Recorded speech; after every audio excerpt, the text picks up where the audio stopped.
High court में, क्योंकि high court जैसे के सामने ही जनरली लोग बुलाते हैं, हम लोग हाई कोर्ट जैसे कोई कोर्ट बुलाते हैं तो पहले ही वो अपने को और बहुत क्वेश्चन पूछते हैं उस समय वो कोर्ट में। हमें याद है कि हमारे तीसरे बैच में एक लड़का था, वो मूव कोर्ट में 2-4 जगह गया और उसके बाद वो उसकी वहां इंग्लैंड में बहुत बड़ी फर्म है। इसी तरीके से कई बच्चे जो है जो भी मूव कोर्ट में गए थे जाते थे वो सब अच्छा सुप्रीम कोर्ट में भी हाई कोर्ट में भी बड़ा अच्छा काम कर रहे हैं। तो जुडिशरी में जो है इस तरीके से तैयारी करेंगे, पहले तो प्रेजेंस के हिसाब से, बैरक के हिसाब से लीडिंग केसेस देखिए, कोई नया इस पे लेट डाउन किया है कोर्ट ने वो देखिए, किस केस से रिलेटेड है ये देखिए, और बैरक में की लैंग्वेज में बहुत जाने की जरूरत नहीं, बस ये किस पे क्या लिखा है इलस्ट्रेशन वगैरह देखते हुए उसको तैयार करिए तो आपका प्रेजेंस बहुत जल्दी निकल जाएगा पहले अटेम्प्ट में। देखिए पहले अटेम्प्ट में होते हैं तो आप हो सकता है सुप्रीम कोर्ट तक पहुंचाने जिला जज तो हो ही जाएंगे, लेट हो गए एडिशनल जज हो गए रिटायर हो जाएंगे, आपको भले लगे इस समय एडिशनल जज भी बहुत होता है, लेकिन जब हो जाओगे एडिशनल जज तो बड़ी दिमाग में होगा कि कुछ बन नहीं पाए, एडिशनल के रिटायर। अभी से आप तैयारी करते हैं, पहले अटेम्प्ट में कोई रूप नहीं करता, बस ये अपनी तैयारी रखिए, डेली जो है कुछ न कुछ पढ़िए और उसका दूसरे को सुनाइए। वकालत को मैं बहुत अच्छा प्रोफेशन मानता हूं, भले भीड़ बहुत है, आप कचहरी में जाएंगे तो देखिएगे हो सकता है भाग कर दो कितने वकील, लाखों संख्या में 3-4 हजार से ऊपर हमारा घर लाख नहीं है, तो लाखों की संख्या में वकील भी करना है, लेकिन मेरिट पर डिसाइड कराने वकीलों की संख्या गिनती की है। 90% जो है वो सब जो है सीधे जो है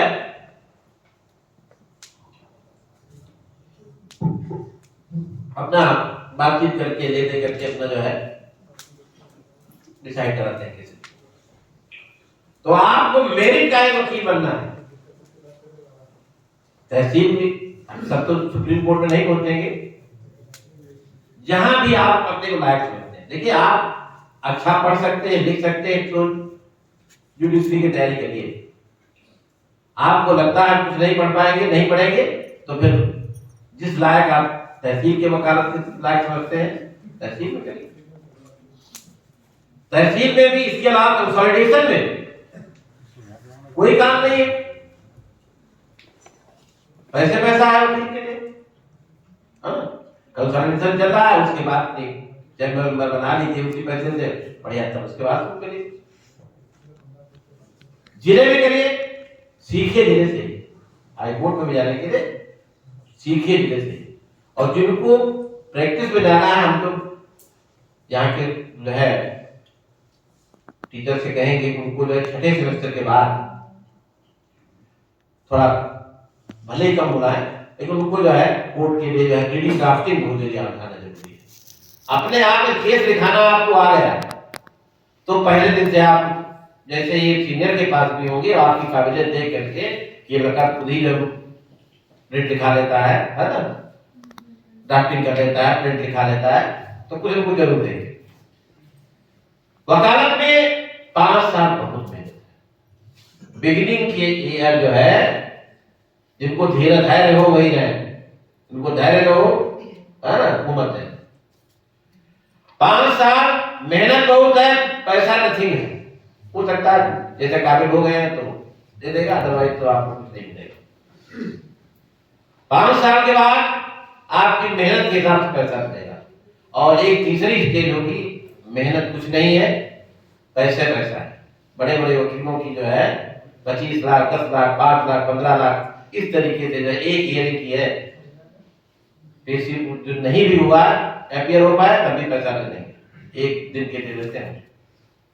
तो हम तो ये चाहेंगे कि आप सब जो है उसी श्रेणी में आए। इसके अलावा जुडिशरी, इसके अलावा जो है एक ये जिसमें बाय द वे नहीं सिलेक्ट हो पाते हैं, सभी नहीं सिलेक्ट हो पाएंगे। धीरे धीरे देखिए, ईश्वर जो करता है कभी गलत नहीं करता है। हो सकता है यदि हमारा नहीं कहीं हुआ है तो कोई बड़ा पद मिलने वाला है, बस प्रयास करते रहिए।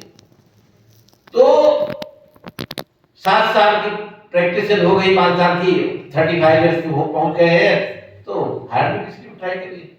उसमें आप बहुत जल्दी ग्रो करेंगे और डिस्ट्रिक्ट 4 साल में हो जाएंगे, तो सुप्रीम कोर्ट तक पहुंच सकते हैं। और अपनी प्रैक्टिस जारी रखिए। एचएएस के बच्चे जनरली वही होते हैं, तो थोड़ा कोर्ट जरूर है, क्योंकि देखते हैं कि वो कोर्ट की ड्राफ्टिंग द्वारा सब जानता है कि नहीं जानता है इंटरव्यू में। तो ये जेल चेंज हो जाते हैं तो और अच्छा है।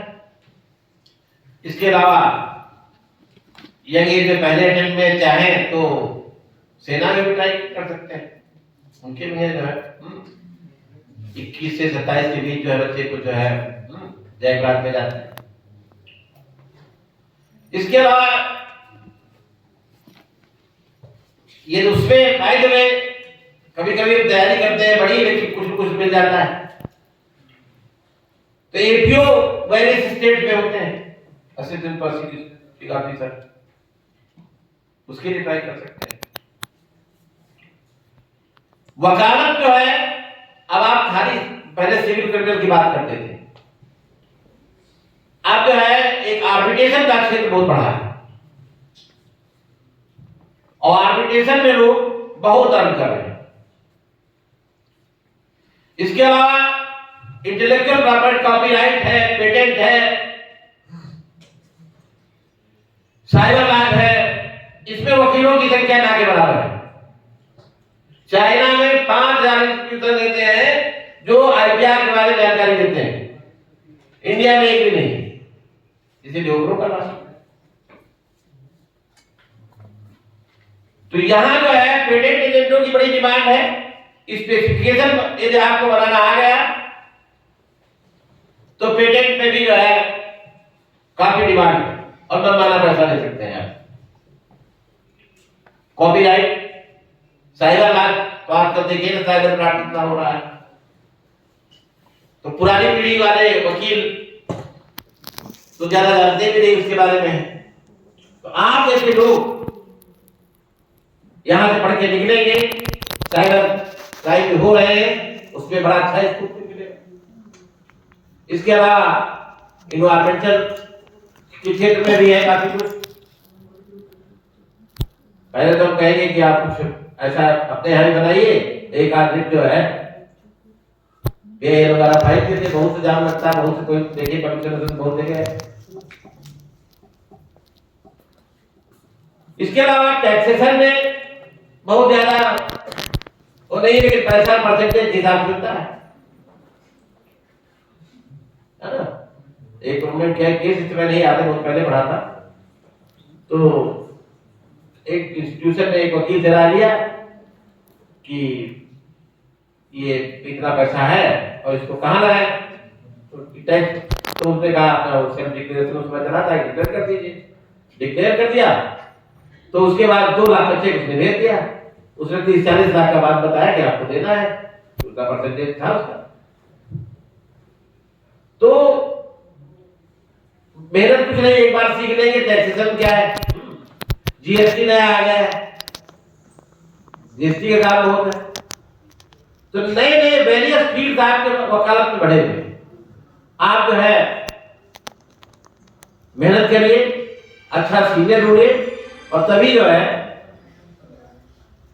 सीनियर भी ऐसा रखिए जिसके बाद सीख रहे हो, जिसके बाद करते हो सीखने का मौका मिले, है ना। जब उसी के बाद नहीं होंगे तो आपको कैसे क्या बताएगा और क्या देगा। तो अच्छा सीनियर मिल जाता है।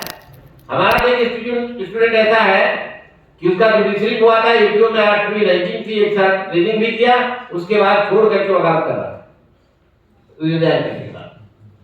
पीएचडी भी किया हमारे।